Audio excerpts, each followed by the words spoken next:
Cambridge graduate and co-founder of Bware Labs, Alex Filip. Anywhere in the room?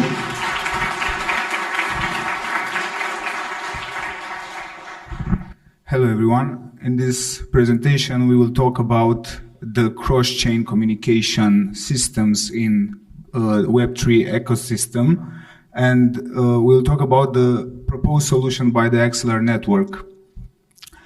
Firstly, the topics that I'll cover are around the existing solutions on the ecosystem, the motivation behind building systems that can pass arbitrarily messages between different platforms that are heterogeneous and autonomous in nature, and we will delve in the details of the Axelar protocol, which is a cross-bridge network running a consensus layer. We will then enumerate the development tools exposed in order to integrate your decentralized application into that protocol. Firstly, the problem with existing the blockchain ecosystem is the fact that it's fragmented. You have multiple platforms, each one of them with specifics and scattered users among them. Basically, there is lack of standardization because in the evolving nature of this industry, you cannot come up with new features, usually being also back compatible to what has been already built and used by millions of people. So basically, the new platforms, they offer features suitable for distinct purposes. And not all of them are like designed for your use case particularly. For all of these, I enumerate the high transaction throughput a blockchain can offer, which is the number of transactions it can process per second, the computational and storage gas costs, because yeah, you have to pay with real USD for those operations, and also robust smart contract languages, which can range from having security primitives built in the platform itself to reference pointer counting, references and pointer counting, and so on and so forth. And another aspect, which is quite important, is the community around the platform you want to develop your application on, because you would like to have a comprehensive documentation around that platform, like support for development, and also reach out as many users as you can. So the idea would be to have your decentralized application being divided into sub-modules, each one of them running on the blockchain that's optimizing its needs. So basically you can run up your storage on some storage optimized blockchain, the heavy computation on some high throughput one, and if you have some sensitive data, some controller, some smart contract that controls the sensitive information of your users, you will need some blockchain which enforces some security measures. All of these will be enforced by using message passing between the two blockchains or multiple blockchains you want to span your application towards. This will enable you to access the global liquidity of the ecosystem. That's usually the problem with decentralized exchanges, because the liquidity is fragmented between different blockchains. You can opt out for Ethereum or Polygon, but if you want to go deeper to newer blockchains such as Aptos, for example, and your application is asset management, you'll find out there is not too much to do there yet. And also have access to isolated protocols that are not migrated or span across multiple platforms. I would like to pause a bit the discussion here and enumerate the principles of interoperability in the internet stack. So basically, for inter-network bridge to host multiple networks and make the communication between them as frictionless as possible, you have to ensure that no changes are required to be integrated, which means you don't have to modify blockchains themselves in order to plug them into such a cross bridge.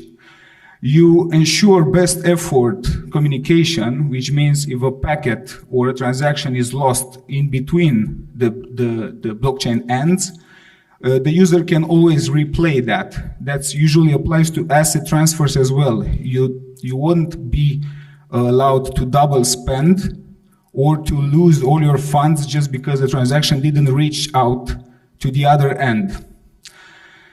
Gateway-based connectivity means that you have to design an interface that's homogeneous over all the autonomous blockchains, which can be interpreted by each one of these and provide a common language for them to communicate with. And the last one is important in terms of securing the operation of your protocol. The interchain bridge should be decentralized in the sense that no one entity can decide which messages are lost or some censorship being applied on them. The existing interoperability landscape in the blockchain area is classified in three classes. Centralized systems, these are the centralized exchanges. Basically, it's quite scalable for asset management to transfer assets from one chain to another using centralized exchanges. The thing is, they are really easy, relatively easy to list a new asset or a new platform. They don't allow open governance and security robustness as a blockchain does. Another category is the pairwise bridges. Basically, an example of that will be wrapped assets. If you want to transfer Ethereum, for example, to Avalanche, as it is, the only choice you have is to provide some collateral on the other chain and also parse the state proofs of Ethereum in order to see what are the transfers to be redirected there, or store that logic in a smart contract and parse it, and also ensure the validation of the process itself. So this strategy requires liquidity to be present on the other side in order for you to transfer, I don't know, millions of dollars. You will be unable to do so if you use a protocol not having that much money. And another problem seen in the space is the fact that the validators that are relaying your assets are usually privately assigned. So basically, the enterprise starting the bridge company usually assigns the bridging slots to known entities. So basically, you don't have decentralization because the chain is not permissionless. And the last one talks about clusters of interoperability, such as the Polkadot parachains, Cosmos zones, and recently Polygon subnets. Basically, they are smaller blockchains attached to the main chain. They support the same consensus protocol, natively understood by the chain itself. That seems good in terms of you have a decentralized communication channel, but the fact that you are limited to the main chain and the siblings and your siblings as parachains means you cannot access other ecosystems. You are restrained to grow the ecosystem around the main chain. About Axelar, Axelar is a Cosmos-based blockchain. It's implementing a proof-of-stake consensus model. Additional to that, the validators have also access to arbitrary blockchains of their choice to validate external events to the chain itself. So basically, they The validators themselves here are connected to a full node of any blockchain they want. They will validate transactions that want to, or assets that want to leave Polygon, for example, and also will validate the transfer, for example, from Polygon to Evmos. Will validate the transfer to be accepted by the Evmos component, which we will discuss later. So there is the consensus layer, that's the usual one. The validator, the fact that the validator is connected to Oracle nodes, and there is another layer implemented independently of the consensus, which is building a threshold signature scheme, which means all the validators can produce a joint signature, which will be then checked on the receiving side of the chain. So basically that's the important part here. You have distributed oracles, you cannot be fooled. You don't use the same full node and get data poisoning out of there. And you also have to approve by a minimum number of validators to a scheme that's not a consensus, like a blockchain consensus, but is something off-chain in order to transfer the assets. But I'll get into the details in the next slide. So what Axelar is doing, basically it lets you do two operations. The first one is message passing. You can call any transaction you would like on other chain by triggering it on the originating one. And the other one is asset transfer. So basically this is like a networking layer, where this one is built at the application layer. Well, about this we'll discuss in the last slides. This talks about tools for relaying your transactions, because as we'll discuss here, this is the architecture. Basically, you have 4 chains supported currently. For example, they have multiple wallets and protocols built within, enterprise wallets, all of these connected to the outside world through gateways. These gateways are simply just smart contracts deployed on each chain. The cross-chain gateway protocol is basically routing within the Axelar network between the source chain and the destination, given the details given by the user where that message should go to. The gateway smart contract is deployed currently on any AVM compatible chain supported by Axelar.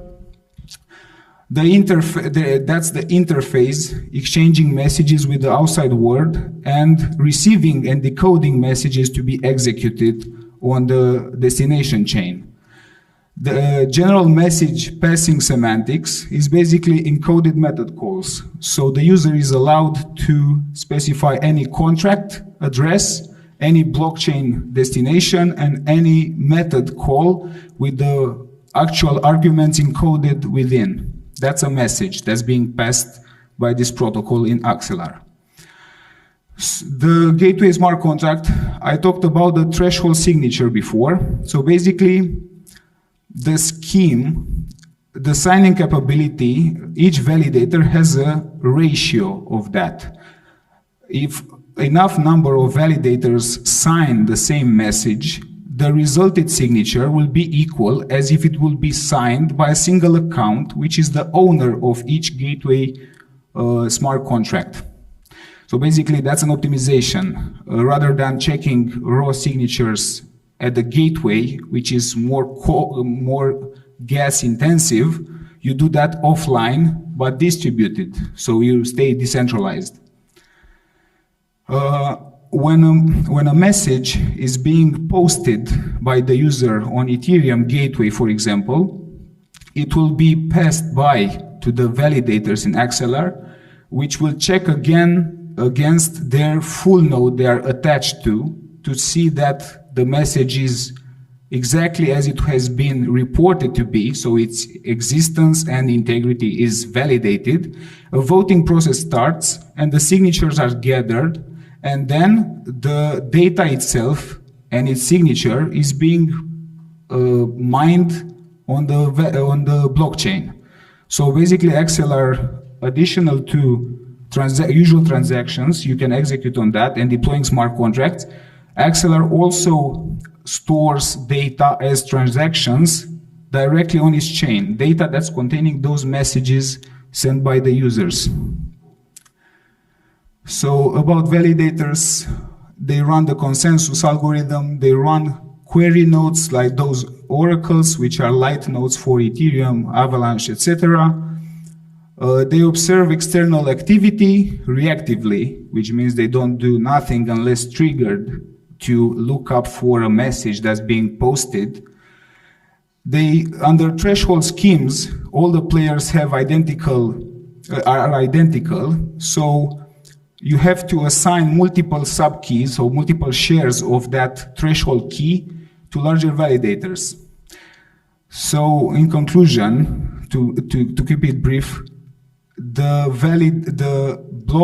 Axelar blockchain is only doing authentication of cross-chain activity and authorization. They basically approve a message or a transfer of assets and they leave behind a token of authorization to be accepted at the end chain. That's the architecture. Basically, there are two chains here. There are users and the decentralized applications living inside. That's the gateway contract managed by Threshold Bridge account or accounts. I would want go into the details. And here we have the stack of validators. The bridges are basically the full nodes they attach to, and that's the consensus, which is being done by the broadcast module, but they also have private channels through which they exchange partial signatures when the voting process starts off.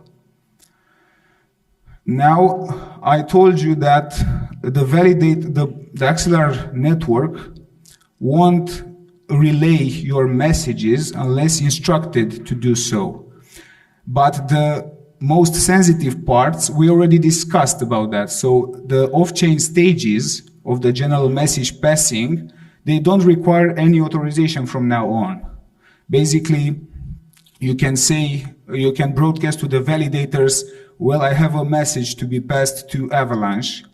They will check about its existence, and in case it does exist, they will confirm it and mine a new transaction that will be passed also off-chain to Avalanche.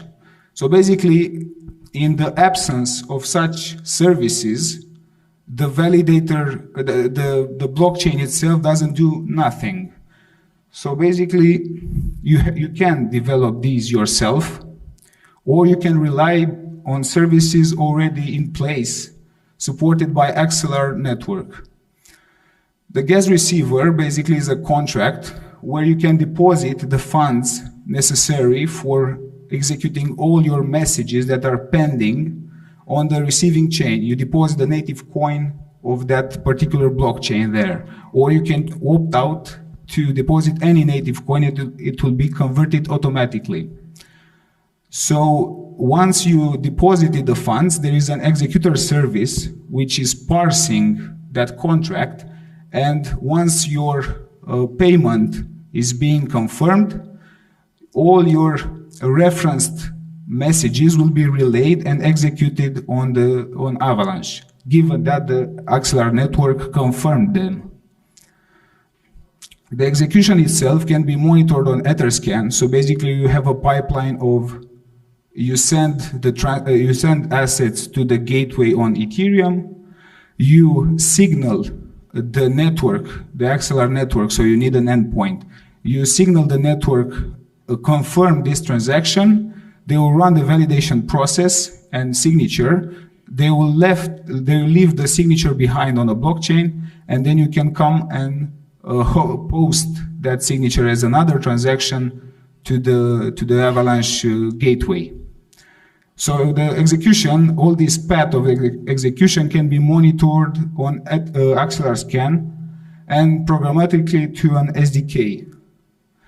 The last bit of the presentation is about the tools available in the Axelar ecosystem. So basically the execution services are daemons running, like supported currently by Axelar. We talked about them previously. The SDKs for monitoring the pipeline status. So you can synchronize your state on the receiving end once you know the transaction reached that. The Axelar Explorer is giving you historical trace over all the transactions you've made or others. And the local environment basically is launching the validator set, okay, 2 minutes. Is launching the private network of validators along with some dummy Oracle nodes and the instantiated gate contracts already deployed on those. So you can test out your application and integrate that in a testnet environment. So yeah, I have some conclusions. So basically, if you want to scale up your application to cover multiple blockchains, basically you need a solution that's mostly decentralized, that's most importantly decentralized. It's also like quite autonomous and supports a common language between all these chains. And the advantages are the one I presented you in the first slides. Thank you.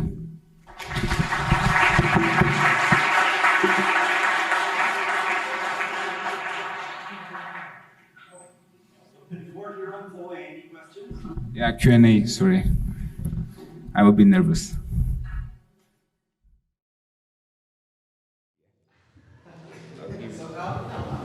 I do have a question about bringing assets across different chains. So let's say you have USDC that you want to move to, let's say USDC on Ethereum, but you want to go over to,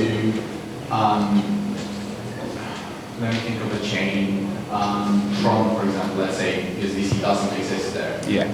Can you still do it? And then what happens if USDC decides to implement their official token? Because I know I asked this question to Connect's team, and they said that they just hope they get into agreements with Circle when it comes to like deploying USDC on other chains. So as far as I read about that, especially with USDC, they have an agreement already. So basically, I don't think they will support on Tron unless USDC tries to move their liquidity, basically. And for other assets, I think for assets it's a more sensitive question. It's usually either you come with your own token that's being mintable on the other chain, or you have to provide liquidity, as I exampled before in the pairwise bridges method. Otherwise, you don't have to get the same token out on the other side. You either have a dummy one or you get some by other people trying to, like, supporting liquidity for that. Any other questions? Okay. Drops mic.